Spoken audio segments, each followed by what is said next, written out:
আজকে আমি আপনাদেরকে যে ভিডিওটা দিব এটা হচ্ছে ঘ্রাণযুক্ত ফুল পড়া দ্বারা স্বামী স্ত্রীর মধ্যে মিল মহব্বত সৃষ্টির একটা পরীক্ষিত তদবির। এটা শত সহস্রবার পরীক্ষিত, আর এটা ঘ্রাণযুক্ত মানে যে ফুলে সুন্দর ঘ্রাণ হয় সেই ফুল দ্বারাই প্রয়োগ করা যায়।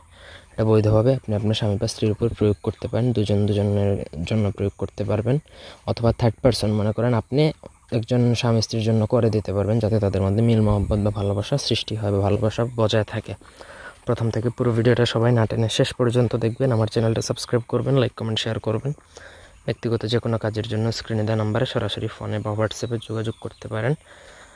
তো স্ক্রিনে দেখুন যে আয়াতটা আছে, ইন্নাল্লাহা আলা কুল্লি শাইইন কাদির ফাসাইয়াকফিকা মুল্লাওয়া আমিন আলিম। যে আয়াতটা দেওয়া আছে আপনাকে প্রথমত এই আয়াতটা মুখস্থ করে নিতে হবে। তারপর একটা ঘ্রাণযুক্ত ফুল, সেটা গোলাপ অথবা চামেলি হলে ভালো, সেই ফুলের মধ্যে আপনাকে 7 বার পাঠ করে 7 বার ফু দিবেন। তারপর যে স্বামী স্ত্রীর মধ্যে কি হয়েছে তাদের নামটা, মানে যাদের মধ্যে মিল নাই, বিচ্ছেদ বা অমিল হয়ে আছে, তাদের নাম উচ্চারণ করবেন সেই স্বামী স্ত্রীর। তারপর আপনি ফু দিবেন ফুলের মধ্যে ফু দিয়ে সেই ফুটা সেই স্বামী স্ত্রী যে কোনো একজন, যদি স্বামী স্ত্রীর জন্য করে তাহলে স্ত্রীকে দিবে, যদি স্ত্রী স্বামীর জন্য করে তাহলে স্বামীর হাতে দিবে। আর যদি স্বামী স্ত্রীর মধ্যে বিচ্ছেদ হয়ে যায়, আপনি থার্ড পারসন যদি তাদের মধ্যে মীমাংসা করে দিতে চান, তখন আপনি যে কোনো একজনের হাতে সেই ফুলটা দিবেন। সেই ফুলের ঘ্রাণ যে কোনো একজন যদি নিয়ে থাকে তাহলে সঙ্গে সঙ্গেই সে বশীভূত হবে এবং একজন একজনের জন্য মিলিত হওয়ার জন্য অস্থির বা উদ্গ্রীব হয়ে যাবে। তখন তাদের সেই সমস্যাটা সমাধান হয়ে যাবে।